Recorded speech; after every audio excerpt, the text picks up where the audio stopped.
if the viewer could only walk away with one piece of information or one thing that they got from the video, what would that be? And that results in really interesting answers from the clients, because they might be saying, we want to cover this point and this point and this point and this point. And it's like a bulleted list of 6 different messages. And then you ask that question and they're like, well, and then they give you a nice, concise answer. And it's like, we don't need to focus on these other points as much as you might think.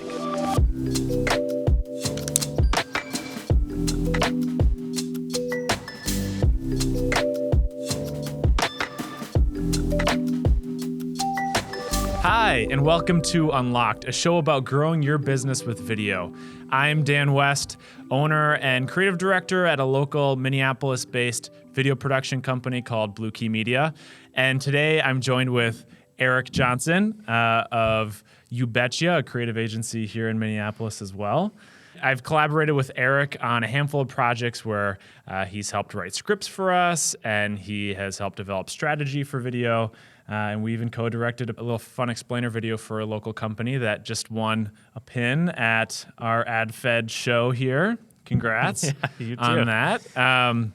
But welcome to the show, Eric.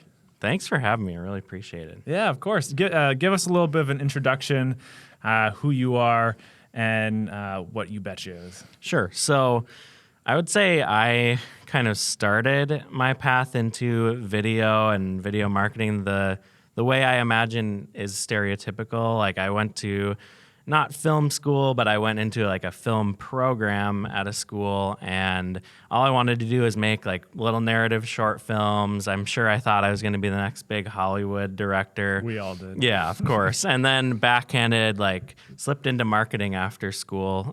Actually ended up like in the social media world for a little bit, so kind of departing from like video. But I got to work on some really great accounts like Hy-Vee and Honeywell, and I got some really fun experience in, I feel like, still like crafting messaging, and it gave me some like interesting background. And yeah, and then I got into You Betcha because, of course, like, again, maybe somewhat ignorantly, I was like, I think I can still offer a pretty new spin on the way people are doing video and brand video. And I feel like in some ways, like, we accomplished what I set out to do. And in some ways, of course, I realized, like, okay, there is some sense to like the way things work right now. But yeah, we've had a lot of fun. We do a lot of explainer videos and a lot of like comedic advertising. But on the other hand, we do a lot of the interviews and the more, I don't want to call it standard, but the more corporate types of video as well. Yeah, definitely. Today, we're going to talk about strategy and distribution. When we work together, usually it's because I need some help on strategy and scripting, and you just bring a great perspective to that. So tell me a little bit about crafting a strategy and how having a strong strategy when you go to create video is essential to having an effective video. Yeah. I would say, first of all, if you have any strategy at all, you're already ahead of like half of your competition, because people, like, there's something about video where it's just the cool thing to have. I'm sure you've seen that with a lot of your clients. Like, your competitor just put one out that's really cool, so now it's your turn to like one up them, or, you know, it just feels like video should play a part in the strategy. But the people who come and have that stuff together from the beginning, because most people, obviously, like, once your video is in production, you're probably starting to figure out your strategy. But the people who come with a strategy that can kind of be built upon, I feel like, are the ones who do really well. And the reason it's so essential is because, like, video is not just video. Like, every platform that you're going to put video on, it's different. It's completely different kinds of video that make sense. You have to know what your goal is. Like, videos that, like, everyone thinks of, like, the viral video. Like, the videos that are meant to like raise awareness like that are so different than the ones that like close deals that might not be as glamorous, but might, you know, in terms of like dollars generated, are probably going to be way more effective. So yeah, having a video strategy in place, it has to come from the beginning, first of all. And yeah, it really informs like the video you produce. Is it going to be the kind of video that works in a Facebook ad? We really don't know until we like, if our strategy is we really don't know until we see it, then it's like, the video may or may not like fulfill the goals that you had in the first place for it. So you have to start with strategy, in my opinion. Right. Yeah. I view strategy as the foundation that holds everything else up, Yeah. just like a house. And one of the things at Blue Key is we have a triangle that says, there's 3 components that make up effective video: strategy, production, distribution. And strategy really is that foundation that really defines what's the purpose, how is the video going to resonate with the right audience to accomplish what we're going after. And then obviously you need strong production to have it be engaging and interesting and appealing. But then the distribution side we'll talk about more is how do you get it in front of the right people? Because we've created some very nice videos before and handed it off to the client and then asked them later, like, oh, how'd you use it? And they said, just on the website. Yeah. And I was a little dejected because I'm like, really? No Like, kidding. that's why it wasn't as effective as, we thought it could be. But Oh, yeah. as you're starting to develop strategy, talk through the different components that you kind of map out. Yeah. Yeah. So first of all, like everyone in marketing, or at least I would assume the vast majority are familiar with the marketing funnel. And that's where I usually like to start is like, hey, what's the end goal of this video? Because if this video gets 1 million views, is that a win? Like, is that our KPI? Or are we looking at like trying to generate leads or sales, or like what defines a success? It kind of has to be the starting point, because if we don't even know that, then it's like, how else does the strategy even make sense? Because we have to have like a win. And I think, most people when they imagine video, if they don't have a strategy per se, they're probably thinking of it more as like all of the above as a win, like tons of views, tons of sales, all of this stuff. And that's kind of how you see video advertised. Like, I'm a fan of like some of these companies out there, like the Harmon Brothers, and that's kind of how they approach their advertising, is like they'll hit you with like 100 million views generated and tens of thousands or millions in sales. And like, I get it, because it can happen, and it certainly is one way to go about it. But I think that kind of misdirects the average person to think every successful video is viral or super heavily viewed. And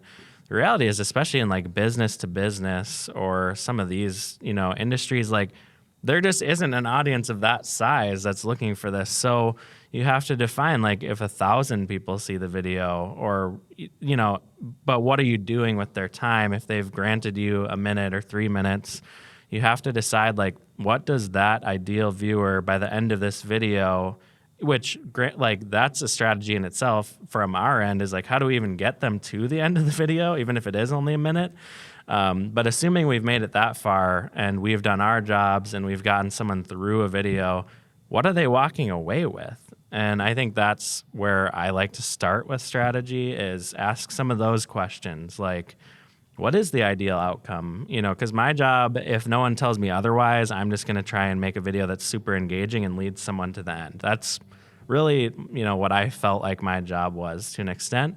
But it's so much better if someone tells me why I'm doing it, because then I can really like try and draw that line through and figure out, like, okay, what are the pieces I'm hitting them with along the way? That a lot of times it's like maybe the person just needs to be better informed about your brand or what you do or your products. Sometimes we are trying to generate a sale, or, all these, there's so many different ways to go about it. But yeah, I feel like it's got to start with the marketing funnel is really what it comes down to. Yeah, that's a good point. And then also, figuring out the audience as well, like, is such an important piece too, because every single audience or segment of their, potential leads could have a different perspective. And so many times we'll work with clients and I ask them, who is your intended audience, or who's like the best client you'd want to go after? And I'll get kind of everyone, or I've had that answer, and okay, we can create something like that, but it waters the message down and limits how much we can really go in depth and share that perspective that is going to resonate with the right person. We did one project with a chemical company, and we focused in really on like the farmer's voice. The product they were selling was for farmers, and because we honed in on that audience and then made the video through the voice of the farmer, where we interviewed testimonials from them, like they went in and they were able to close a really big sale because of it. And they told me, they were like, the company was literally repeating back lines from the video on why they needed this product. And it was because we honed in on that audience. And you don't get that if you're trying to hit, everybody at the same time. You can't really create that authentic connection that you might be able to. Yeah, that is such a good point. And I've seen that play out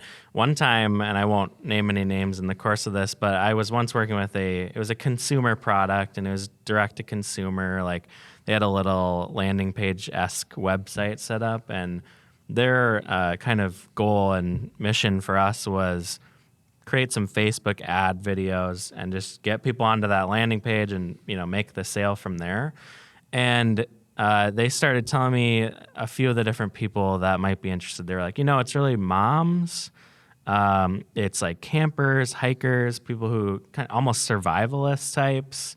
And then the third category was like people on blood thinner medication. And I was like, okay, how am I going to speak to these three extremely different audiences in one video? And on a limb, going out on a limb, I proposed this kind of wacky idea, like, what if we just split up your video budget between 3 videos, and like, they're all going to be really low budget at this point, but what if we just like get them out there and like you can target it to like the exact audience? And it worked so well. Like, that was probably one of the best like case studies I can point to now, is because they had like historical cost per click on some of their old ads they were running and stuff, and we were just able to watch it just plummet. That's awesome. There was even like, and this is something I personally in all my Facebook ad time have never seen, is that the ads were racking up like likes, like hundreds of likes, and like people were commenting and starting conversations, and I was like, I don't see this on ads. Usually ads are annoying and you just want them to go away. Occasionally one will come across your Facebook feed and it's just so ridiculous that you open the comment section and there's people making fun of it. But it was actually like a very supportive like conversation happening. And yeah, again, like the videos in a sense were not it's hard for me to make it a case study because they were not essentially what I would pitch to my client. Here, make this really low budget video, because that's not typically the key strategy. And yet, like, doing that, like you said, it's almost because watering it down, it trumps everything. If you're like putting all of the right resources into it, but you're watering down the message, you might as well not even do it in the first place. So yeah, just like segmenting those audiences and having a client who trusted us to just like give it a shot and like see what it would look like to go after a very specific audience. That was like one of the best case studies I still point to today. So. Well, and like even the fact, I think it was a good point you made. You don't need a big budget to get great results with video. If you really know the audience and focus on that strategy of how are we going to resonate with the viewers that are watching it to make this as impactful as possible, it trumps production. Not to say production doesn't play a large part in that engagement component, but you can do so much with very low production value, but really great strategy and distribution, because it sounded like you did have some sort of advertising plan and paid spend and all of that. So, yeah, and that's a really great point too, because like production as well. Like I used to be even, I would say, a little too heavy on this. I used to be like, production's like almost like the lowest on the, I've completely changed my tune on this, but for a while I was kind of saying like, put all of your resources into creative and just whatever's left, send it to production and like make something. I've changed my tune because like what was motivating that is you do see a lot of, especially I think paid ads are the number one place you see this. You see like lower production stuff that seems to be working really well. And your first thought is like, well, if they're succeeding and not spending on production, maybe that's how we should go as well. What I think people fail to realize is most of these low production ads, there's probably some serious production masterminds behind it who like that's the look they're creating. Because you still see like, especially in the edits are always the giveaway. Like If something's really like tightly edited and it's like compelling, even if the camera is kind of like lower quality, there still is some serious production expertise behind that. So I don't necessarily hold that view anymore of like, oh, production is just whatever. It still is so important, like you said. But yeah, I still do come up with it like the same mindset you do. Like it's got to be creative first, and then that Yeah. informs production. Right. And to that point, I think it goes back to the strategy, right? Because sometimes the strategy is to have maybe something that isn't as polished. You know, sometimes it might be the case where you just don't have the budget. Okay, sure. Yeah. But also sometimes your strategy reveals like, hey, we're not going for this super polished look. Maybe this type of content is best suited to feel a little bit more DIY, or make it feel more user generated, because that's going to feel more trustworthy than like this brand kind of, creating this, I don't want to say false image, but contrived image Right. through this video. So I think it just goes back to that idea of strategy. Figure out who the audience is, like you said, where it fits in the sales funnel, and the purpose of it, and then let's start thinking about the production and what needs to be influenced there. Because an awareness video for a B2B company, where it's the first time that somebody is seeing their brand, you probably want to have a professional looking video that portrays a Agreed. really nice brand image, because that is probably the most important thing for many B2B companies. And another, I think, element with messaging and all of that, and you're kind of talking about it too, of what does the viewer walk away with at the end of the 60 seconds or 2 minutes or whatever the length is. And I attribute this to Umalt for giving me this little question I always ask clients, but like, if the viewer could only walk away with one piece of information or one thing that they got from the video, what would that be?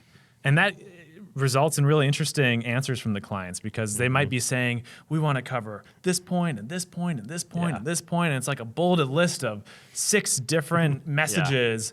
And then you ask that question and they're like, well, and then they give you a nice, concise answer. And it's like, we don't need to focus on these other points as much as you might think.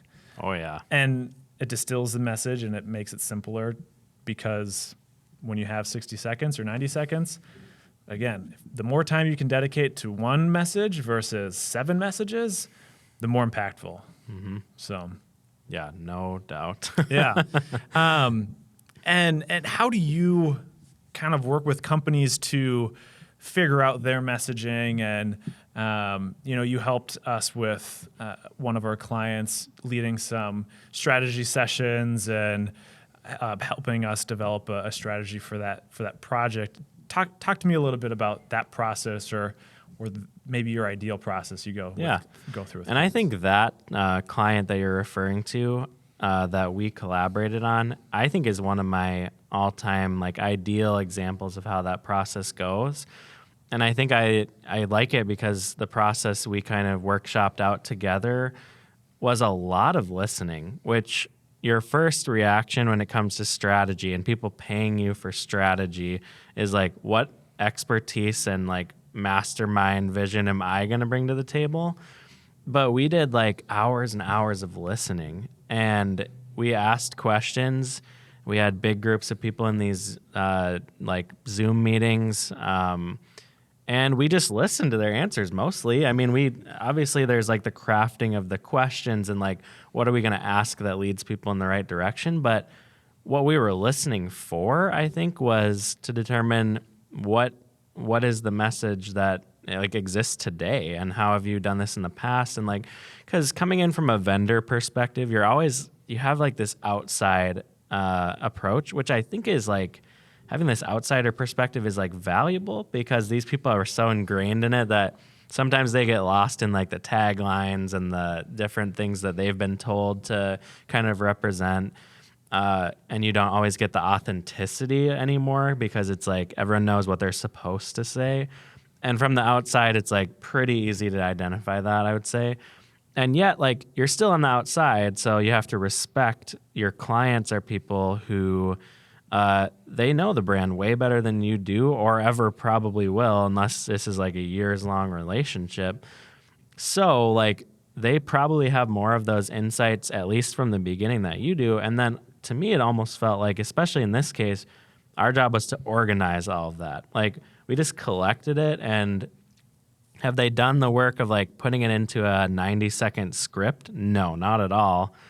And yet you're collecting like hours worth of different bits and like dialogues on the brand. Sometimes people are disagreeing. Sometimes there's like multiple people who hit on the same thing in different meetings, and you realize, okay, this is a common thread. So don't get me wrong, once you get through those meetings, like it's barely even begun, because now you're sifting through to find the common threads, and it's not as easy as it might sound. And there's, like I said, there's disagreeing, like directly contrasting things. But it starts with listening, at least, right? Yeah. So like I think that was what was huge, and especially that client. And some of my following ones, I kind of adapted to that approach as well. Yeah, and I thought it was so interesting when we were working on the animated explainer video, you got conflicting views from people who are actually on the front lines working with this technology, and then the executives. And I thought that was revealing too, just like what a deep dive can do when you start talking with people all throughout the company, and the value that can be for clients, having an outside person go in and probe throughout their company and ask those questions, because, you know, they might be a little bit more forthcoming with someone who isn't their boss or executive over them. And I thought that led to interesting insight as we went through that process. And I think it's good on the client and good on your team as well in that case for being in there asking those questions. But yeah, good on the client for like being open enough and willing enough to let you like maybe start even collecting some of the opinions they wouldn't necessarily want represented. But I think like for those who like might be a little more nervous with that, like, well, this person's not necessarily cut out to be a spokesperson for us. They work here, but they're not in marketing or they're not in executive level. That perspective is still, like you said, it's so valuable, because you're getting the authentic side. And you have to remember, like, ultimately your video company is out for the same goal you are. Like, we want to represent you well. So we're not going to take the negative and package that into something you don't want. So it is in your best interest to still, you know, even if it's like seems a little weird, it still is in your best interest to get those diverse perspectives, I think. Yeah. And another thing that was just interesting through the process, which I think people can do to get greater insight into messaging that resonates with everyday people, because there's many times a lot of companies have very well-crafted taglines or mottos that might, like, to the just average person be a little confusing or not feel approachable. And so when we were talking with them, and some people gave like analogies of, you know, this was a mechanical contractor, and so they gave the analogy of the mechanical systems are like the heart and the lungs of a building. And what they do is they help basically make sure that those are operating efficiently, so that, you know, the building is staying healthy. And the systems they install are like the arteries that kind of go throughout the building, bringing water or cool air or whatever that is. So like when they shared that with us, I thought that was such an interesting perspective that we ran with some creative on. And ultimately, like, we didn't quite take the video in that direction, but I thought that just was really valuable insight to make it more layman's term, and come up with some fun ideas too out of these analogies that you can just think of. And I think the reason it worked so well is, like, you and I are on the outside of mechanical contracting, and that's how they made it make sense to us. And I think that was huge, because it's like, if it works for me and I'm understanding it better now, then it's probably going to work for everyone. So instead of like the reverse, where it's like I'm taking this and coming up with some kind of marketing speak, and it probably would have felt inauthentic, but they were able to turn the table so well and like give it to us, and all we have to do is use it. So yeah. So we've talked a lot about strategy, developing messages. Well, I guess one more question I have is, what are some common pitfalls that you see as you're developing messaging or strategy with clients? I think you already touched on the biggest one, which is trying to get too many different thoughts across in one video. And I think the scary thing about video is the cost. Like it's expensive to do it right. So when you're doing your one big video and you're putting your, a lot of your marketing budget into it, it just makes sense to be like, okay, let's cover the 7 or 8 points that we need to get across in video, because no one wants to think about investing in that video 7 or 8 times. But it's just so much more effective to get one out. And the reality is it's all about the hook. Like if you can hook someone and get their attention with video, as long as you've got a supporting like artillery of marketing tools at your disposal and other directions you can bring that person after the video, one thing is still plenty to get across. You just need to get the hook. So yeah, if I could like change anything, I would love to be able to just convince all clients to like pick their one hallmark. And I think a great strategy is like the question you always ask. But yeah, picking that one thing, even if you're getting other points in there when you can, but having the attitude of like, if there's room for it, if it's like continues us down the thing about like these short form content is you've got to be pulling one thread and it's got to go all the way through. The viewer has to be able to trace it through. Yeah. And I think that's underestimated. Like a lot of people, especially like, will want like jokes or different, like, if it's humor or maybe it's like just something cool that they want to be able to see featured. But it's got to like follow that thread always. Even the jokes that you see in commercials are like they're sending something through. And I think that's what I always try and keep in mind in the scripting process and the strategy is like everything's got to be like the script is actually perfect. Just from top to bottom, it should tell one story. So I think that would be the big thing in my mind. Yeah, that's really great insight. And how tell us a little bit more about distribution, how you think about distribution and how you introduce distribution or that conversation of how are we going to show this to viewers in the beginning of the video production process when you're thinking through strategy, because usually it's an afterthought and the video has been created and then you think, okay, how are we going to use this again? Which is the complete like wrong way of going about it. So tell me, how do you think through distribution and how do you work with your clients on that? Yeah. I think not many video companies are equipped well to like run or manage paid ads. I think most of us just don't want to because it's a completely different thing.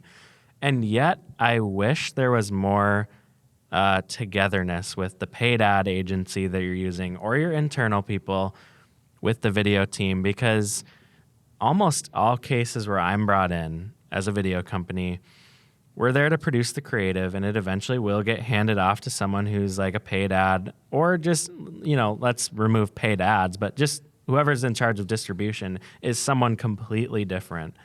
And I never talk to these people. I wish that I did, because there's like, we have a common interest, and sometimes I'll hear feedback after the fact from these people like, oh, it really should have been this or that. And I'm like, maybe I agree, but it's too late. Or maybe I disagree, but we don't have any, like we're talking through a client. And I'm not necessarily saying you have to like pair up your paid ad agency with your video company, but I wish video companies would come into the conversation a little more than we actually often do. And I feel like that's where we have the biggest success is if a client it comes to us early enough in their process to say, maybe it's like, hey, what are your thoughts on distribution based on our goals and everything we put together? I'd love to be asked that question more. The other side of it is, even if you've already determined like where your distribution is going to be, at least tell me and like give me some insights on what your goals are, not just from the high level, but within like that, like within Facebook ads, or if you are just putting it on your website, like, well, why? Like, tell me why. So I wish that's kind of how things went differently, because the times that I have been involved, at least speaking with the person who's running the ads or having the insights of what their mindset is, it works the best, because it's like, I think sometimes even on the paid ad agency or like the person side of things, they get a little siloed about thinking about their targeting and all the stuff they're doing in their world. And video, we're really siloed in our world. We're thinking about the creative, but like they go completely together, and a fantastic like targeted ad is not going to work with bad creative, and completely vice versa. Like the best creative is not going to work with poorly targeted ads and poorly developed ads. So yeah, I guess like I don't know if I have like the end answer, but there's got to be more cohesiveness. There has to be more communication lines open so that we can distribute videos that actually get the results. Right. And I think it's important to bring that in as we talk about audience, because ultimately when you are doing paid ads or thinking about how you distribute the video, usually it's like, okay, who's the person we're going after? So making sure you have that conversation of who is the audience, who is the one person out of maybe the 3 personas that a company might have or that we go after. And then when you're at that stage, start thinking about, okay, well then how do we best reach them? If this is someone who spends a lot of time on social media, what platforms first of all? Oh, okay, maybe it's Instagram. All right, well, let's maybe then create a square version of the video that's optimized for Instagram and has, you know, your captions on it so that as they're scrolling, they don't have to turn their sound on when they're at work or on the toilet, taking a break and looking through their stuff. But, you know, bringing that conversation in when you think about audience, it feels natural from the beginning in my mind. I don't know if you have any other thoughts on that, or if that's usually when you bring up the conversation of distribution. Yeah, I guess all that I would add is like along the same lines you were saying is that every single platform has best practices. And I do think people are thinking about it as an afterthought of like, oh, how do I format this? And that's one thing. But also, like, what kind of content are people engaging with on that platform changes vastly. Like, the new kid on the block, TikTok, is like, it's a world of a difference from a Facebook ad. Like, if you're trying to use the same video from a Facebook ad onto TikTok, like, there's probably circumstances where it does work, honestly, but it's gonna be less common because there are so many differences. And the format is only like the start because the actual creative that gets people engaged is so different. So that would be my one word of caution is like, definitely, and it comes again back to communication, is like you have to communicate that from the front. Like if you're gonna post on TikTok ads, Facebook ads, like let us know, and maybe hopefully a qualified company will be able to give you that on the front end to kind of give any words of caution or redirection that will make it work everywhere, because it can be done. It's just, it has to be a very mindful process, and it can't just be after the fact like, hey, I also need this in vertical format, because I mean it happens a lot that way. Yeah, we've had that a couple times, and then it's like, well, we'll put it in vertical, but we didn't shoot it with that in mind. Exactly. Yeah. And it just looks odd because, I mean, you lose 2/3 of the image. So if you've got a wide shot, and you need to see the whole thing, well, that doesn't quite work. As much as possible, being platform native is huge. Like, if I can create an Instagram ad for Instagram, I feel like it's going to work better. If I can create a TikTok ad for TikTok, I feel like it's better. A website video for the website. Like, that's my ideal world. The reality is, like we talked about before, video is expensive. You have limited budgets. Even big budgets are like surprisingly limited once you get into it. And I understand that it's not going to happen, but there are things that you can do to almost, different edits and different styles that you can kind of push not the facade, but almost the facade of like, it is somewhat platform native. And I think, it has to come in from the forefront. You can't come in with it on the back end. You can't force a Facebook ad to become something it's not. But if you can shoot the video from the beginning with the intention of using it cross-platform, I think you're going to do a lot better. At least assuming you're working with someone who understands the different platforms. So that's always the first thing I say. The other thing I say is like your your ad budget or whatever your distribution strategy is, the effort that goes into that should at least match the video production effort. Because if you're going to spend, let's say, like $50,000 on production of a video, and you're just going to put it on a web page somewhere, man, unless it's like a highly trafficked web page, like highly trafficked, or like very targeted traffic to the other side of things, I don't know, like that's hard for me to wrap my head around sometimes, and it's uncomfortable being on the video side, being like, is there going to be an ROI? And it's somewhat out of my hands. I still want to do my best possible work because this is what, I believe in, like the message we're communicating and the importance of it. But yeah, how do you go from like, I don't know. It's just hard for me to like wrap my head around some of the ways videos end up being distributed. Is like, it feels a little wasteful. So I would just say, like, especially when you're setting aside, it probably starts way before you ever call a video company. What budget are you setting aside to actually distribute that video? And hopefully you have some answers by the time you're starting to put the feelers out for a production partner, because it's so important. And again, I talked about it a little bit earlier when I was talking about the paid ad people. And if it is that kind of scenario, yeah, there should be like a lot of conversation from both ends to determine what's effective in your world. And it's different answers, but coming together with something. And even if it's a completely organic strategy, like even just knowing that from like upfront, everyone's aware, probably right sizes your investment a little bit. Because I think even the production company is going to come in with a good perspective of, okay, if this is going to live for 6 hours on one of your social media channels or buried on a back page of your website somewhere, what video actually needs to be sitting in that spot? So I think it's helpful to come with that approach. Yeah, that's great. And one other thing, like on the distribution side, maybe there isn't social paid ads, things like that, because at the end of the day, some B2B companies, their audience isn't necessarily on Instagram or TikTok.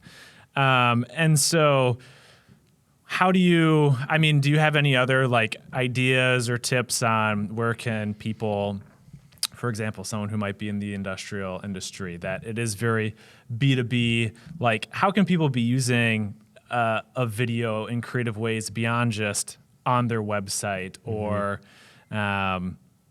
posting it on their LinkedIn page or something like that? Like, is there anything that you've done that has been effective or that has been interesting? You know what was really interesting, and this is definitely something that applies to the B2B world exclusively, I would say, is it was actually a client we collaborated on.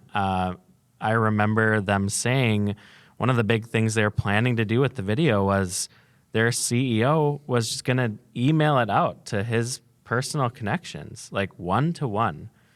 And that, does that sound scalable? Like, no, not really. But these clients are like, I can't really speak to the specifics of the company, but they're massive, massive clients. So if he converts one, he's paid for the video probably not just 10 times, but 100 times over. And that was like a real perspective change for me. Because, yeah, I'm used to these like quick hits on social media and like getting the thousands and thousands of hundreds of thousands of reach on things. But that was probably one of the more creative ways actually that I've heard a video being used is like, hey, we need to be able for him to be able to explain to his colleagues who are all executive level B2B people, like what this new thing we have is and how it works. And people are coming to him. He's speaking with these people. They're his friends or colleagues, whatever. He's talking to them about this. They don't know what he's talking about. They don't know what it is, even though it's been out for his company for a while, because they're probably not reading his materials. And the video is like the most concise way to just give it to them and let them digest it. And I think the video is 60 seconds, maybe 90. Yeah. If you even know which one I'm talking about at this point. They actually, I think they got 900 leads from the email blast that they did within 2 weeks. Which is just wild. Yeah. And yeah, I think email, like what I was talking about, like the one-to-one stuff, Probably depends on what your product is and some of these high value leads and stuff. But in any case, whether it's a small or large investment, there is a lot to be said for email just in general. I think me personally as a consumer, when I open an email, the headline, it's all the same practices that make for good email marketing. You have to be hooked and you have to have a reason to click the video. It's not just going to pop in and you watch it. But I will say, I find myself clicking into more emails with video. It is a powerful tool. And again, there's a whole series of best practices that apply just to email, and email marketers can speak to it better than I can. And yet there are a lot of things you can do from the video end of things to say what makes a person click on a video in an email. And yeah, especially for B2B is so powerful. Yeah, especially on the B2B side, it feels like it's easier when you're doing paid social ads to attribute views or click-throughs from those views to some sort of a sale because usually you can have some sort of a pixel tracking that. But when you're not doing paid ads that have click-through rates or click-through options, making sure you know how you're going to track the result on the distribution side, like an email campaign where you can literally track every time what the open rate is, if they click through to watch the video or go to the landing page. So if it's on a website, how do you put it on a platform that you can see, okay, was the person that just reached out to us in our contact form someone who watched the video? Well, there's tools for that, and a lot of people don't explore that. Or if you're at a trade show and you have the video, let's incorporate a QR code and customize the video for that use so that you can track it. Or other things like that, because otherwise, I just hear all the time, oh, yeah, we think it did well. But it's hard to quantify. And it's like, it's not that hard if you just think about where you're going to use it and get a little bit more strategic on the pathway of once they see it, what do we want them to do? And how can we capture that data? Because then, you've got a great argument for, did the video work? Was it worthwhile or not?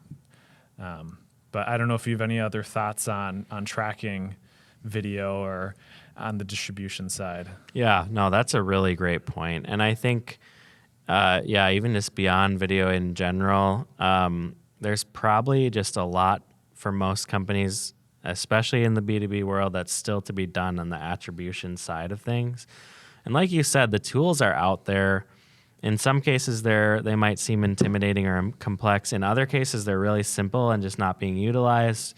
But we do hear that a lot too. We think it did. It seems like I've heard some good comments about it. That's usually what we come across. But and especially when it's the trade show video or something along those lines, because, there's a lot there that's people seem to be enticed or, whatever it is. But there are ways that you can definitely quantify that. And I don't have much to add other than to say, I think people would be surprised how easy some of that stuff is to implement and how far it goes to be able to right size your video investment. I'm convinced there's companies out there that are way underspending in video. There's some that are definitely overspending, don't get me wrong, but I think there's some that could really see benefit from increasing their budget that goes into video. Yeah. Awesome. Well, Eric, thanks so much for your insight and joining us on the show today and talking about strategy, distribution. If people want to find you, where can they find you? That's a good question. So all of my company handles are at You Betcha Co. So that's probably the first place to look. I don't really put any time into my personal social media anymore, so that's the place to find me. Sounds good. Well, thanks so much again for sharing your knowledge, and take care. Thanks for having me.